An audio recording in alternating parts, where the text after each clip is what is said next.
Pendengar yang berbahagia dan anak-anak di studio, mari kita berdoa. Segala pujian syukur kami persembahkan kepada Tuhan Yesus, sahabat anak-anak yang sejati. Sebab hanya atas kasih setiamu kami dapat berjumpa kembali melalui siaran sekolah minggu ini. Karena itu, kami mendasari acara siaran sekolah minggu ini dalam nama Allah Bapa, Putra Yesus Kristus, dan Roh Kudus. Amin.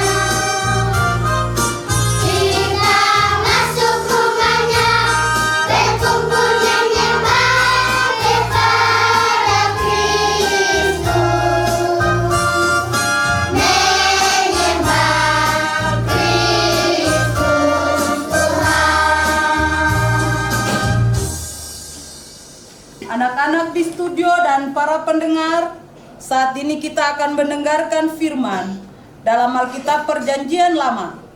Yeremia 33 ayat 1 sampai berakhir pada ayatnya yang ke-13. Sebelum kita mendengar firman Tuhan, mari kita berdoa, dan doa ini akan dibawakan oleh Ibu Pengasuh Moni. Mari kita berdoa. Tuhan Yesus, firman yang hidup, saat ini kami rindu mendengarkan firman-Mu.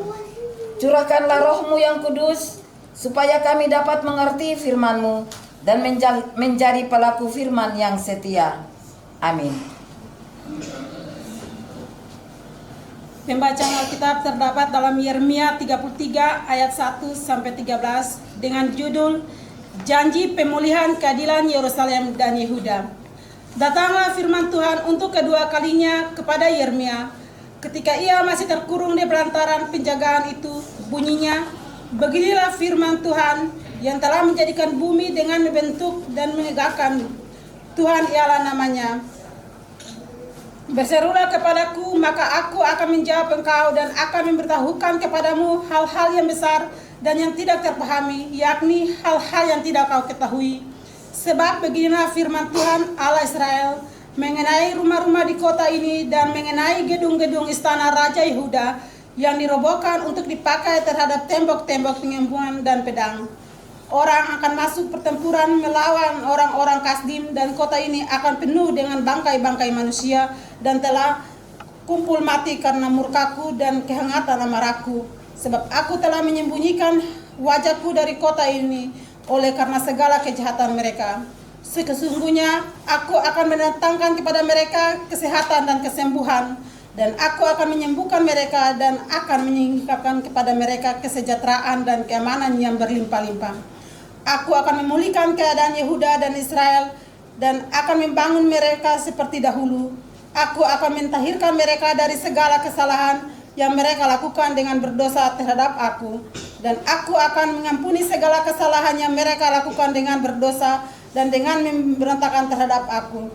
Dan kota ini akan menjadi pokok kegirangan, ternama, terpuji, dan terhormat bagiku di depan segala bangsa di bumi yang telah mendengar tentang segala kebajikan yang kau lakukan kepadanya. Mereka akan terkejut dan gemetar karena segala kebajikan dan segala kesejahteraan akan kulakukan kepadanya. Beginilah firman Tuhan, di tempat ini yang kamu katakan telah menjadi terutama tanpa manusia dan tanpa hewan. Di kota-kota Yehuda dan di jalan-jalan Yerusalem yang sunyi sepi itu tanpa manusia, tanpa penduduk dan tanpa hewan. Akan terdengar lagi suara kegirangan dan suara sukacita, suara pengantin laki-laki dan suara pengantin perempuan. Suara orang-orang yang mengatakan bersyukurlah kepada Tuhan semesta alam. Sebab Tuhan itu baik, bahwasanya untuk selama-lamanya kasih setianya. Sambil mempersembahkan korban syukur di rumah Tuhan, sebab aku akan memulihkan keadaan negeri ini seperti dahulu, firman Tuhan. Beginilah firman Tuhan semesta alam. Di daerah ini yang sudah menjadi reruntuhan tanpa manusia dan tanpa hewan, dan segala kotanya akan ada lagi pada rumput bagi gembala-gembala yang membaringkan kambing domba di situ. Di kota-kota pegunungan, di kota-kota daerah bukit, di kota-kota tanah Negeb, di daerah Benyamin, di sekitar Yerusalem dan di kota-kota Yehuda, kambing domba akan lewat dari bawah tangan orang yang menghitungannya. Demikianlah firman Tuhan.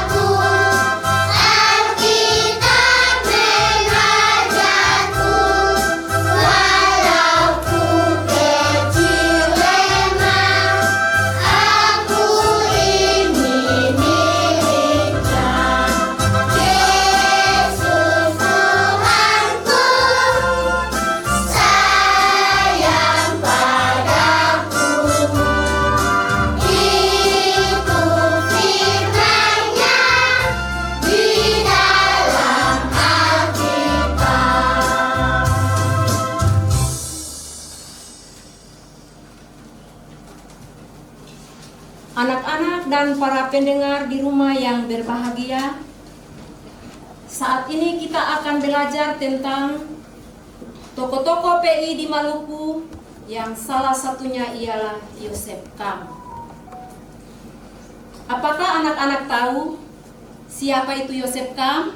Tidak tahu, Kakak Pengasuh. Kalau begitu, Kakak Pengasuh akan menjelaskan kepada anak-anak semua tentang siapa itu Yosef Kam. Yosef Kam pada tahun 1769 sampai 1833, ia adalah seorang misionaris Kristen Protestan yang bekerja di wilayah Maluku dan sekitarnya. Yosef Kam berasal dari Belanda dan bekerja sebagai pendeta sekaligus misionaris di Maluku. Ia mendapat gelar Rasul Maluku oleh masyarakat Kristen di Maluku karena jasanya dalam perkembangan kekristenan di sana. Yosef Kam lahir pada bulan September tahun 1769. Pada bulan Maret tahun 1815, Yosef Kam tiba di Ambon. Setibanya di Ambon, Yosef Kam langsung memulai pekerjaannya untuk menghidupkan kembali kekristenannya di Ambon yang sudah lama diterlantarkan.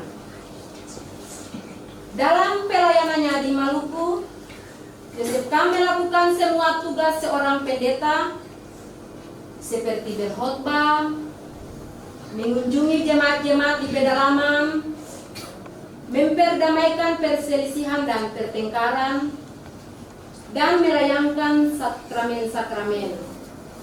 Selain itu, ia meninjau pekerjaan para guru jemaat dan membantu mereka dalam mengajar. Ia juga aktif dalam mengembangkan bacaan-bacaan Kristen seperti Alkitab, Mazmur, Katekismus, dan khotbah-khotbah untuk jemaat-jemaat yang tidak memiliki pendeta atau guru jemaat. Ia juga memperjuangkan agar kota Ambon menjadi pusat penginjilan di Hindia Belanda bagian timur. Tak lama setelah Yosef Kam tiba di Ambon, ia menikahi seorang perempuan Indo-Belanda, namanya Sarah Maria Timmerman, yang setia mendampinginya sampai akhir hidupnya. Istri Yosef Kam sangat membantunya dalam pelayanan. Ia mengajarkan bahasa Melayu kepada para misionaris yang baru datang dari Eropa. Mereka berdua menjadi pembimbing bagi para tenaga baru ini. Yosef Kam terus melakukan perjalanan untuk melayani jemaat-jemaat di Maluku. Dalam pelayanannya ke Maluku Tenggara, ia menderita sakit parah dan terpaksa kembali ke Ambon. Setelah 20 tahun bekerja di Maluku, Yosef Kam meninggal pada tanggal 18 Juli 1833. Ia dimakamkan di pekuburan belakang Soya Ambon yang sekarang menjadi halaman gedung gereja yang mengabdikan namanya. Karya Yosef Kam menginspirasi masyarakat di Maluku. Oleh karena itu, muncullah berbagai kisah mengenai Yosef Kam Rasul Maluku yang diceritakan hingga turun-temurun. Kisah-kisah itu ada yang berdasarkan fakta, namun ada juga yang merupakan legenda yang berkembang di kalangan masyarakat Maluku. Kisah yang paling terkenal adalah mengenai Haman Pardidu. Dalam kisah ini diceritakan mengenai Haman Pardidu yang dikutuk, tidak diterima bumi ketika mati karena durhaka kepada ibunya. Lalu Yosef Kam melepaskan kutuk itu darinya sehingga Haman dapat dimakamkan dengan layak. Ada banyak lagi kisah-kisah ajaib yang dilakukan semasa ia berkarya di Maluku dan sampai sekarang masih terus diceritakan. Begitu berartinya Yosef Kam di Maluku sehingga ia diberi julukan Rasul Maluku. Nah, setelah anak-anak mendengarkan cerita dari kakak pengasuh, apakah anak-anak sudah mengerti? Sudah mengerti, kakak pengasuh. Kalau begitu, kakak pengasuh mau bertanya. Pada tahun berapa Yosef Kam tiba di Maluku? Saya kakak pengasuh. Silakan Nyong Andra. Pada tahun 1815 kakak pengasuh. Benar apa yang disampaikan oleh Nyong Andra. Pertanyaan yang kedua. Apa saja yang dilakukan Yosef Kam di Maluku? Saya kakak pengasuh. Silakan Nyong Gelwin. Menghidupkan kembali kekristenan di Ambon. Ada lagi? Ada kakak pengasuh. Silakan Nona Della. Meninjau pekerjaan para guru dan jemaat dalam membantu mereka dalam mengajar. Ada lagi yang lain? Saya kakak pengasuh. Silakan Nona Kos. Mengembangkan bacaan-bacaan Kristen seperti Alkitab, Mazmur untuk jemaat. Ada lagi? Saya kakak pengasuh. Silakan Nyong Martin. Memperjuangkan kota Ambon untuk menjadi pusat penginjilan di Hindia Belanda, kakak pengasuh. Benar sekali apa yang disampaikan oleh anak-anak sekalian. Nah, anak-anak yang Tuhan Yesus kasihi, berdasarkan pada cerita tentang Yosef Kam, maka kita semua harus selalu dan senantiasa mengucap syukur kepada Tuhan karena hasil pengajaran dari Yosef Kam selama dia ada di Maluku telah kita rasakan sampai saat ini. Jika Yosef Kam dapat dipakai oleh Tuhan hingga ia dijuluki Rasul Maluku, maka kita semua juga harus yakin bahwa ketika kita dipakai oleh Tuhan, maka kita juga dapat menjadi berkat bagi orang lain dimanapun kita berada.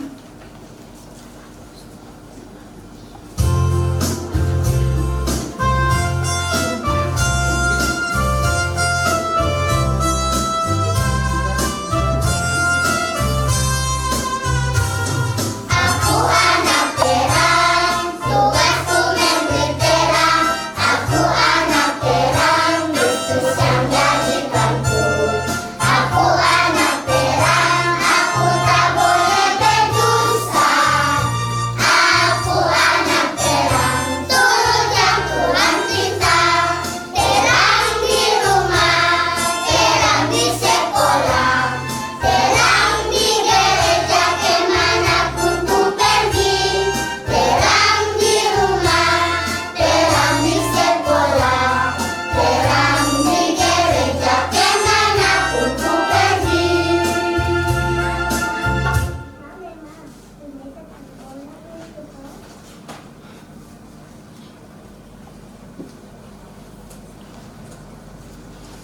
Anak-anak, mari kita berdoa. Tuhan Yesus yang baik, sahabat anak-anak, kami mengucap syukur dan berterima kasih untuk kasih setia Tuhan yang menganugerahkan kepada kami kehidupan, sukacita, telah menjumpakan kami dengan teman-teman, bahkan semua pendengar siaran Sekolah Minggu Radio Republik Indonesia di sore ini. Semoga firman Tuhan yang telah kami baca dan dengarkan dapat bermanfaat bagi pertumbuhan iman kami, serta menjadikan kami sebagai anak-anak yang takut Tuhan, menghormati orang tua, cinta sesama dan lingkungan. Tuhan Yesus, berkatilah pimpinan dan angkasawan-angkasawati Radio Republik Indonesia Tual yang telah menjadikan media ini sebagai sarana pemberitaan firman. Semoga mereka selalu diberkati dalam tugas-tugas penyiaran dan mampu mengembangkan lembaga penyiaran Radio Republik Indonesia Tual sebagai sarana informasi yang berkualitas. Tuhan Yesus, berkati para pemimpin bangsa kami yang ada di pusat, di provinsi, kabupaten maupun kota, kecamatan dan ohoi-ohoi. Jadikan mereka pimpinan yang bersahaja agar mampu memperjuangkan dan menghadirkan kesejahteraan. Kami berdoa untuk pemimpin gereja kami, para pelayan, bahkan semua umat. Tuhan Yesus sebagai kepala gereja kiranya tetap melindungi dan memberkati mereka dalam tugas-tugas bersaksi dan melayani. Kami berdoa kepada semua orang yang hidup di tanah Eva pemberian Tuhan ini. Tolong kami untuk selalu hidup rukun dan damai, walaupun kami memiliki berbagai perbedaan. Tuhan Yesus, kami mendoakan orang tua kami, pengasuh sekolah minggu Tunas Pekabaran Injil, para guru dan semua orang yang mendidik kami. Berilah kesabaran, kasih sayang, kesehatan dan hikmat, agar setiap tugas dan tanggung jawab dapat dikerjakan dengan baik.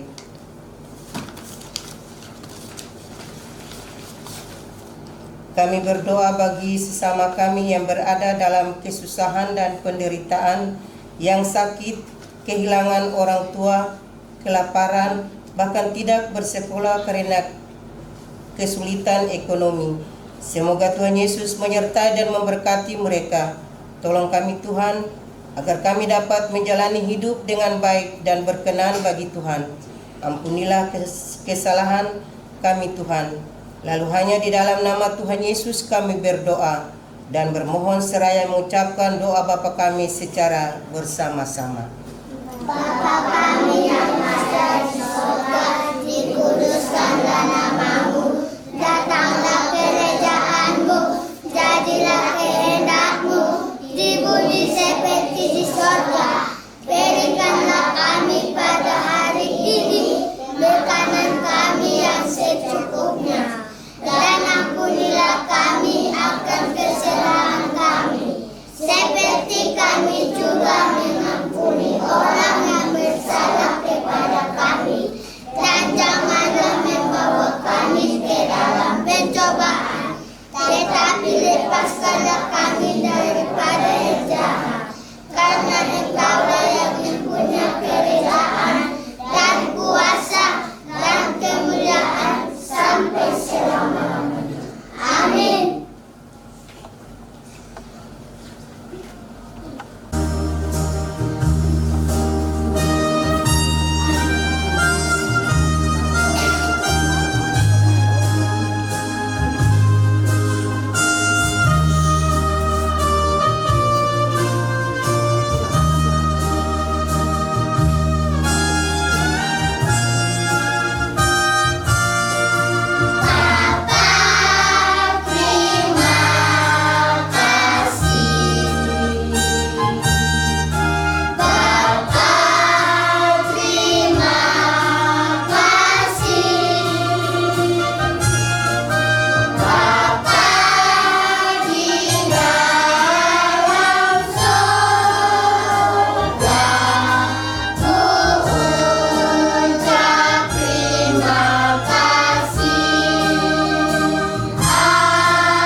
anak-anak di studio dan pendengar yang masih mendengarkan siaran ini, mari kita mohon berkat Tuhan.